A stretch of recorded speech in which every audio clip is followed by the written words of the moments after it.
Welcome to BNEWS Weekly.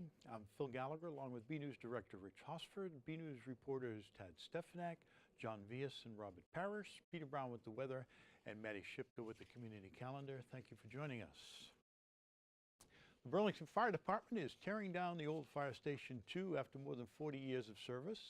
The new fire station will be equipped with fire trucks, ambulances, and possibly a ladder truck, and the space of the station will double in size. BNews reporter Robert Parrish went to check out the demolition and has this report.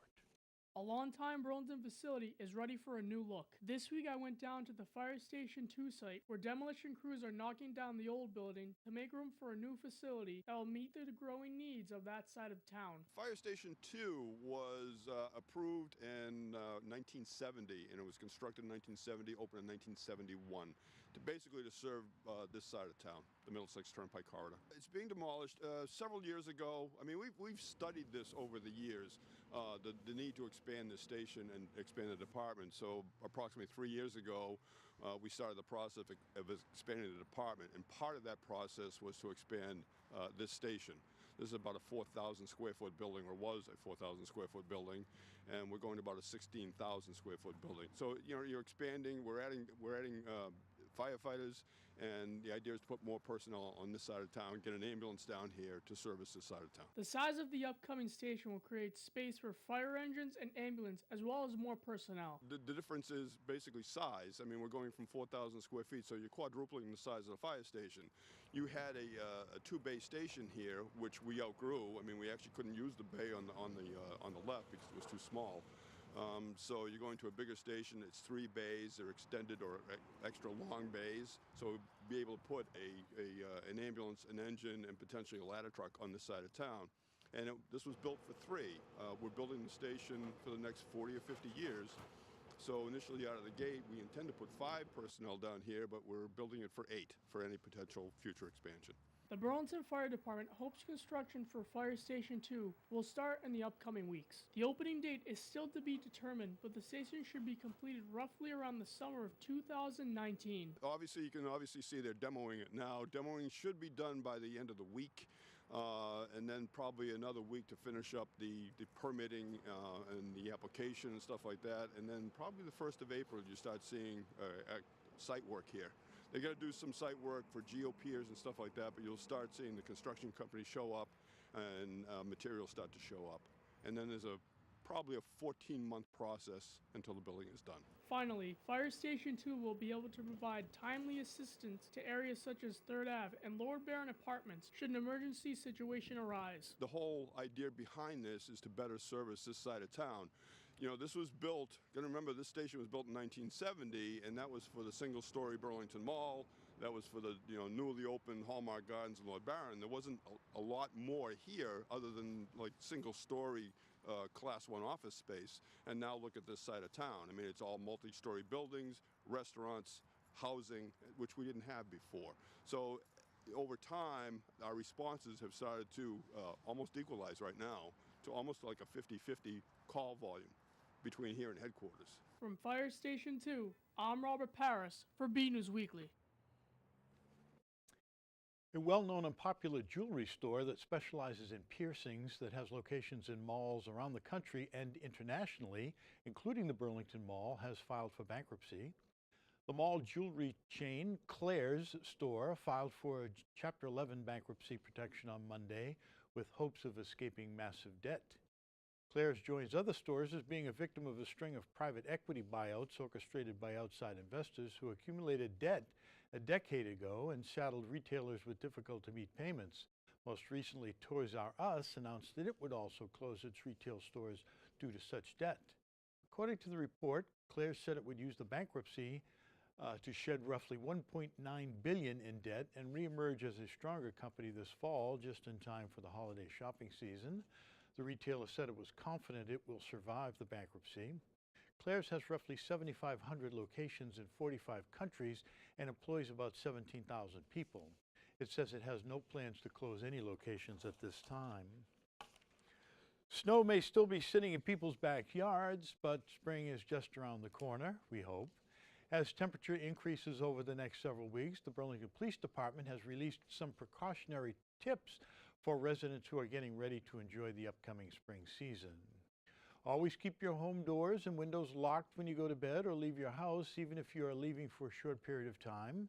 Secure all lawn and gardening equipment in your garage or storage shed, and keep your garage doors closed at all times, even when you're doing work around the house. Put all ladders and other tools back into a secure storage area after you use them. Be aware of home improvement scams. If you do not solicit the contractor or salesman who shows up at your door unannounced, do not do business with that person. If any door-to-door salesperson does not appear to be registered with the Burlington Police Department, please call 781-272-1212. Always remember to close your car windows, take any valuables out of your car, and lock your doors every time you exit your vehicle, even if your vehicle is parked in your driveway. As you know, we had a slew of those last year. Let a trusted neighbor know if you are planning to travel this spring. Neighbors who know each other look out for each other. Finally, residents should always be aware of their surroundings, and if you see something, say something. In light of the recent storms, you might be wondering how you get connected and get information calls or emails. Then you can sign up to be able to receive voice or email notifications directly to you. You can get them by signing up for the town's Connect 5 emergency alert system and its corresponding Blackboard service. The Blackboard service allows authorized civic leaders to create and rapidly disseminate time-sensitive messages to every telephone number stored in the notification database.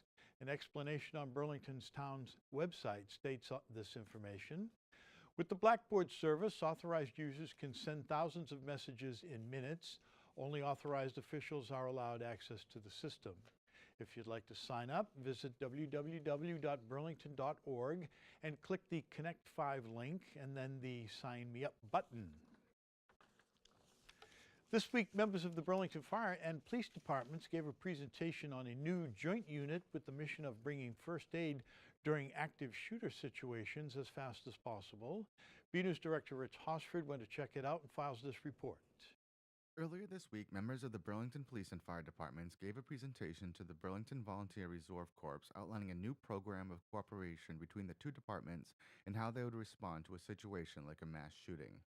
The program is the Rescue Task Force, a special unit of firefighters who would don ballistic protection and enter a scene under the protection of police officers to bring medical care as soon as possible to victims of a violent attack. The unit is part of the evolution in first responder tactics that have changed since the 1999 school shooting at Columbine High School in Colorado, where SWAT members waited in a staging area while people inside the building were killed.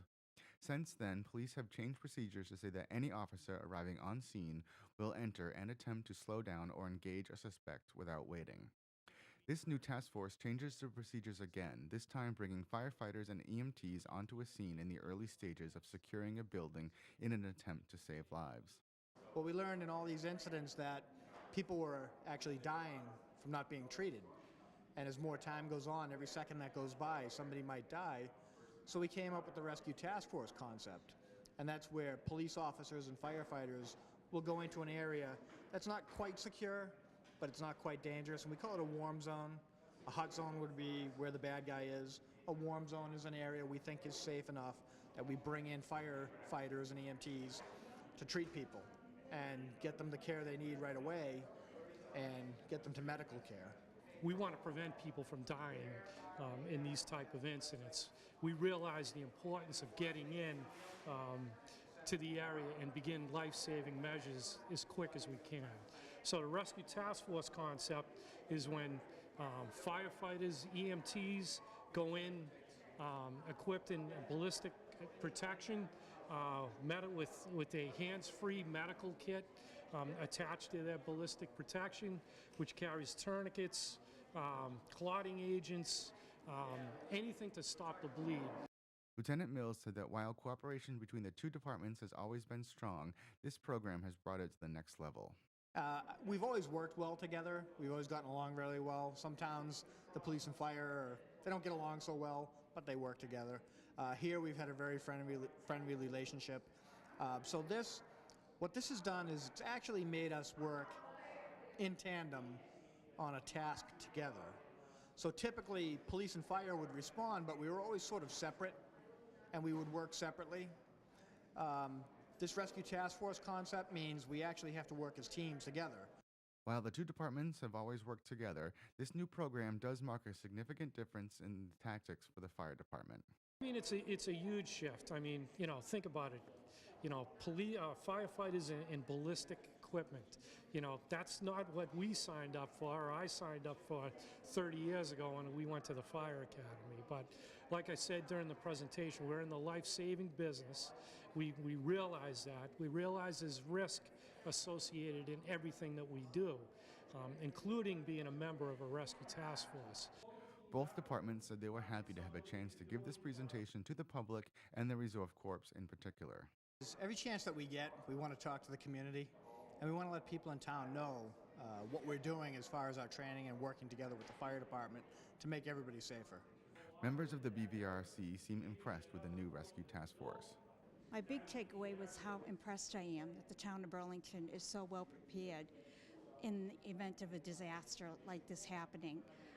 And I'm very impressed with the way the police department and the fire department have come together to work as a team. So if any incidents come up, they're well prepared to address it and actually stop the situation and saving more people. Finally, in an emergency, anyone can lend a hand and help others, though it is of utmost importance to always follow the instructions of first responders. Just follow the instructions of the police and fire when they're there. And if it's safe for you to help somebody, you should always help somebody. There are a lot of great resources online. Hopefully people will take a little interest in this. If you could just learn hands-only CPR, if you could learn that, you might save somebody one day.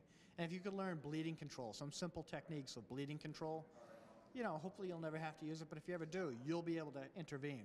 We talk about first responders, police and fire, but really the public are the first responders. And we want them to be as prepared as they can be so that they can help out and maybe start treating somebody 2 minutes before we get there or 3 minutes before they get there. At Grandview Farm, I'm BNEWS Director Rich Hosford. Tax season is upon us, and we all need to hand our taxes in as quickly as possible before the April 17th deadline. Unfortunately, this gives tax scammers an opportunity to lure people in with new ways to steal their personal information and money. According to the FTC, the Federal Trade Commission, scammers are using the tax system to steal people's money.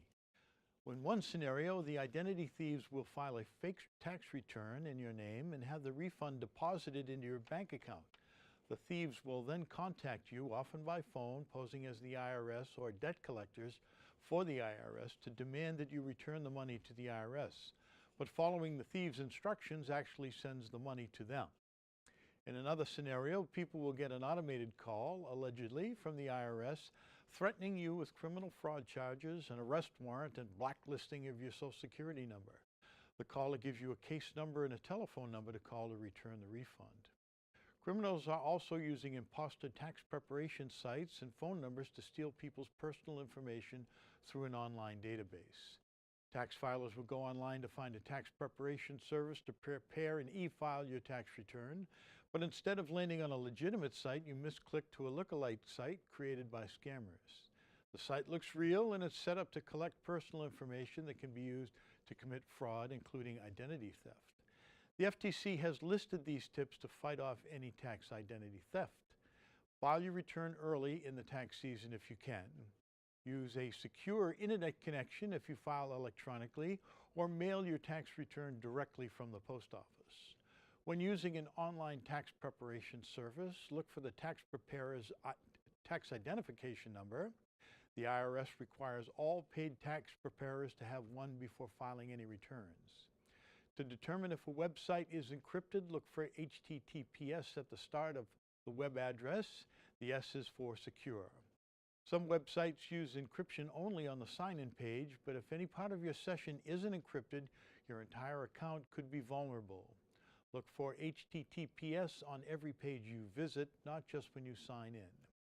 Ask tax preparers about their data security policies and how they protect your information.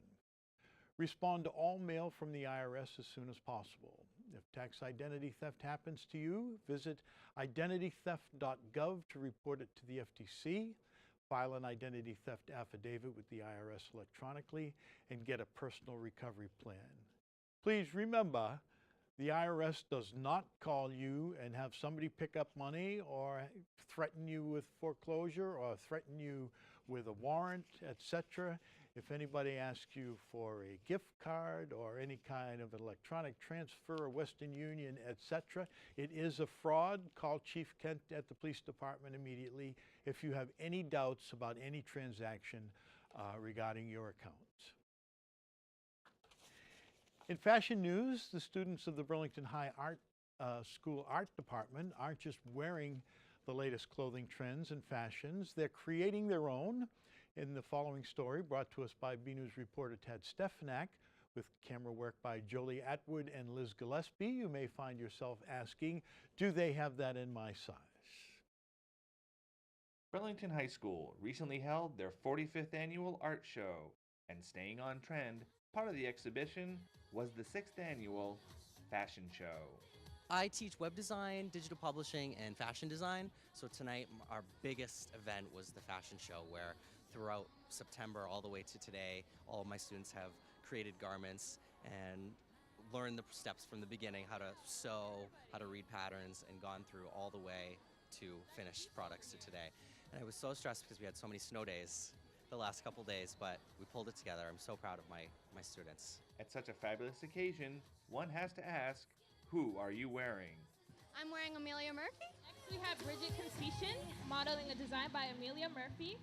Amelia's dress is recycled from her Sweet 16 party this year. Wow. I had my Sweet 16 in November, and I had a lot of leftovers, and I just thought that I'd kind of have a little retro outfit. It was a lot of work. I finished today, like 15 minutes before she went out, so it was a lot of work. I love it. It's very fun. Well, I don't mean to brag, but I think we have a great program at the high school. We have such support from administration as well as parents, and the students really love it. And I think we give kids the opportunity to be creative and to do what they're really meant to do, and I'm so proud to be a part of that. From the lower library at Burlington High School, I'm BNews reporter Tad Stefanak. Back to you in the studio.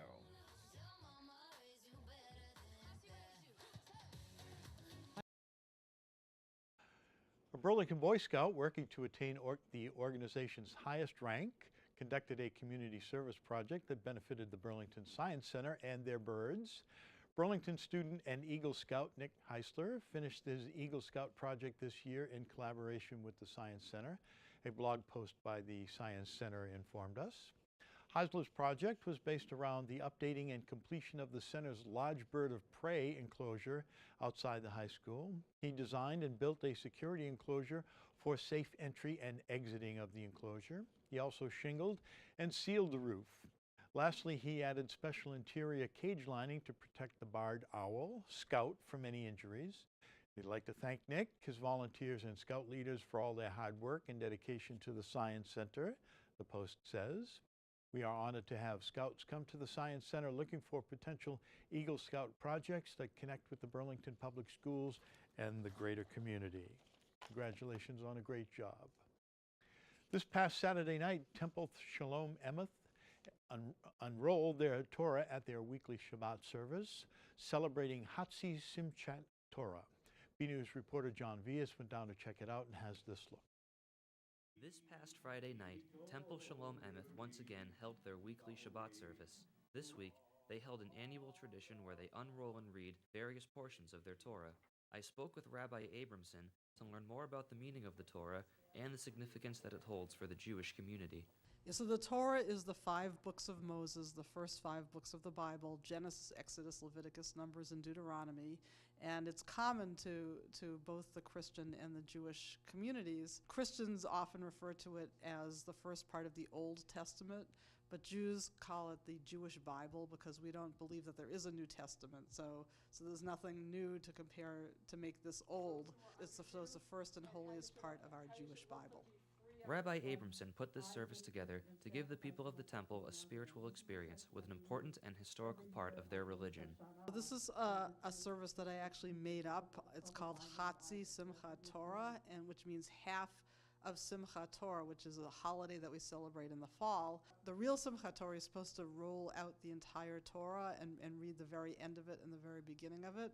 So this happens halfway through the year, and I just decided that halfway through the year we should unroll half of the Torah and just like celebrate what is in every single Torah portion. So, and the real significance was to get people comfortable seeing the actual Holy Torah scroll and to have an up-close and personal experience with the scroll itself. So the scroll is handwritten by scribes, and it's very, very beautiful, and to see the Hebrew written out like that, the original letters and the way the scroll is put together is something which is very meaningful and very powerful to people, not only from a Jewish background, but also from a Christian background and other backgrounds as well. Finally, the service was a reminder to embrace our own religious traditions, but to also appreciate and understand the faith of others. I'm all about creating a sense of understanding and appreciation of each other's religious traditions. So I think the people who came last night really got to see up close and personal something that's very important to Judaism and learned a little bit about the Jewish experience and what our traditions are all about, and to educate themselves and to appreciate each other's faiths. From Temple Shalom Emeth, I'm John Vias for BNEWS Weekly.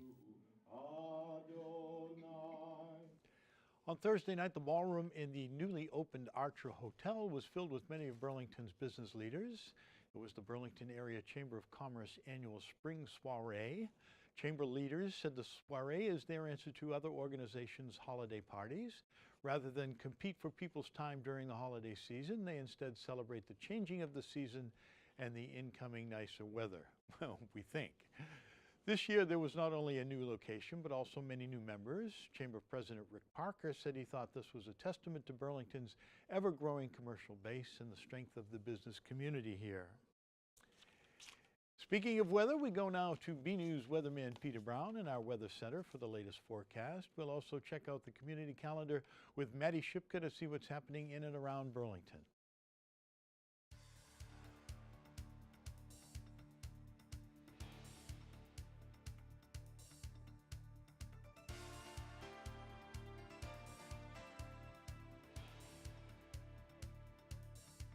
Well, hello everyone, and this is Peter Brown with a look at your weather for the next 7 days. And here we are finally into spring officially and meteorologically now. So of course that's going to mean warmer weather, right? Well, if you've been seeing what the conditions have been like the past week or so, it's been anything but spring-like around here in the Burlington area. As we start off our period, we're going to be seeing temperatures. Look at this on Friday starting out much cooler than our average. We should be up near 50 and actually into the low 50s as we head through our period. And we are going to be far from that over the next really 5 to 6 days coming up. That's for sure. And of course, though, as we get towards the end of the period, look at this. Our temperatures are going to start warming each week pretty dramatically. So by the time we get to this end of this period, our average high should be in the mid-50s. So that's something definitely to look forward to. And of course, right now, look at this. The sunset is now at 7 o'clock at night on Friday. So the sun will not be setting before 7 o'clock at night until we get to almost, I want to say, getting into September. So we have some really nice long days ahead, and that's a great thing. Now, as we move ahead, I'm going to show you a little bit about what's going to be going on with our weather for the next 7 days. Now, taking a look at this map the first time, it looks a little bit messy, and that's kind of like what we're going to be seeing for the next 7 days around here. Of course, we're going to be seeing this latest system that moved through and thankfully did not give the Burlington area much of anything in terms of snowfall. So that was a real blessing after all of the tree damage we've had, all of the power outages. So this is going to be moving away from us fairly quickly going into the weekend. Now, we're going to see a small disturbance, though, coming in as we get towards the latter half of the weekend. So if you have any plans on Sunday, keep in mind this very weak low pressure center will be moving through the Burlington area and the rest of southern New England. That may bring us a chance of maybe some light accumulations, really not looking on the order of anything more than a dusting to maybe 1.5 inches or 2 inches at the most. But again, something to keep in mind. Sunday is going to be very chilly and very cold and a real winter feel to that. Now, as that storm moves on by us, that little disturbance, we're going to see maybe a couple of other weak disturbances moving by our area. Now, this is going to be a little bit different than what we've seen over the past few weeks. Our storm systems are actually going to be moving by us pretty quickly, so we have the chance that we might see some maybe scattered rain showers from this last system out here as we head towards the end of the week. So Looks like after we get by this little bit of snow on Sunday, the snow may be out of the picture for a good amount of time. So that's some great news. That's for certain. As we go ahead, I'm going to take a look at the 7-day forecast coming up. Just want to show you about some of the weather and the temps. And again, look at this. Friday, Saturday, and Sunday. We've kept the chance of a little bit of flurry activity in there for almost each of those days. We are going to have, again, that weak disturbance coming through Saturday night going into Sunday. So especially on Sunday, if you have to be out in the morning and into the early afternoon, could be some good chances of snow. Again, maybe a dusting to an inch, maybe 2 at the most, nothing serious. But look at the temperatures as we get into Sunday. Very chilly. We're getting back down towards our mid-January temperatures. Temperatures only in the mid-30s, and those nighttime lows pretty chilly as well. As we get into Monday, we're going to see skies clear finally. We're going to still be stuck in those 30s, though. So as we start out your work week, very chilly again. Now, as we get towards the end of the week here, the latest model projections have actually been showing as we get into the Wednesday and Thursday time frame. Yes, some scattered showers, but we may be bumping these temperatures up into the mid to upper 50s. So that's just the latest development that's come up. So that's definitely going to be something to look forward to. So everyone, get out there, enjoy the weather, and have a great week.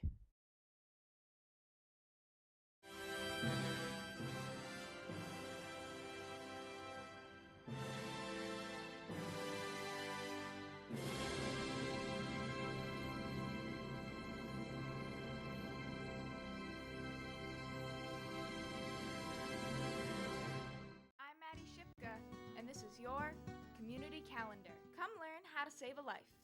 On Tuesday, March 27th from 8:30 to 9:30 a.m., the Burlington Area Chamber of Commerce will be having Stop the Bleed information session at Grandview Farm. You will be learning of how to be prepared for any emergency situation. Space is limited and pre-registration is required. The event is also free. For more information, visit burlingtonareachamberofcommerce.org, and to register, call 781-273-2523.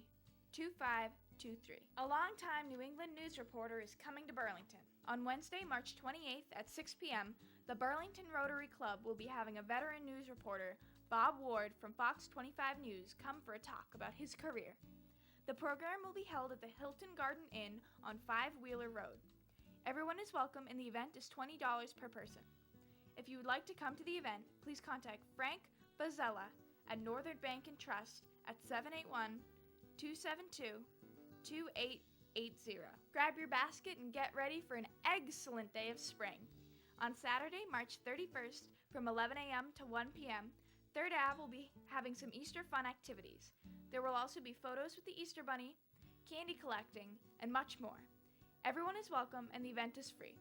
For more information, visit 3rdAveBurlington.com or call 781-272-4000. I'm Maddie Shipka, and this has been your Community Calendar. Winter storm season is over, we hope, and the spring games have not yet begun, so we do not have a sports report with Matt DiMarzio this week. However, we do have some unofficial sports news to report. Last week, Burlington High School hosted a fundraiser where parents and their children watched as the Harlem Superstars took on the BHS teachers in a fun exhibition match with tricks, dunks, and lots of laughs. The event was in support of the group Delta Epsilon Chi and Distributive Education Clubs of America. DECA. DECA is an international association of high school and college students and teachers of marketing, management, and entrepreneurship in business, finance, hospitality, and marketing, sales, and service. The game involved Burlington faculty members from the high school in a fun and entertaining matchup against the Harlem Superstars. The Superstars are a group of talented basketball players whose main mission is to entertain kids and their families through the game of exciting Showtime basketball. Between timeouts and end-of-game periods, the Superstars have the audience involved with spectacular dunks and trick shots, bringing them to a much more elusive and immersive experience. Be on the lookout for the full matchup between the Harlem Superstars and the Burlington teachers coming soon on Becast.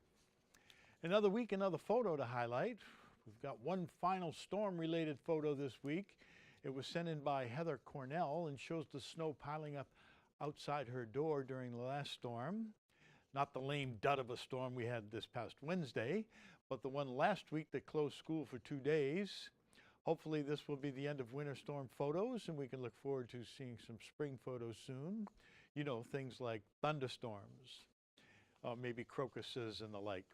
Thanks for the photo, Heather. We'd like to see your photos. They could be of something you see around town, the weather outside your own door, or even photos of your family members, friends, and pets. Whatever you think is interesting and would like to share with us in the community, please email your photo to bcat@bcattv.org with the subject line Photo of the Week. One other quick note before we end this week. The BHS Performing Arts production of Pippin continues this weekend. This is Friday night we're filming. For those of you who have not had a chance to see it, the always talented drama students take on this musical that tells the story of Pippin and his father Charlemagne, and a large supporting cast who talk directly to the audience. Tickets can be purchased at www.burlingtontheater.com, or at the door. Okay, that's it from the news desk here at BNEWS Weekly. I'm Phil Gallagher, along with Rich Hosford, Ted Stefanik, Robert Paris, John Vias, Peter Brown, and Maddie Shipka. Thank you for joining us.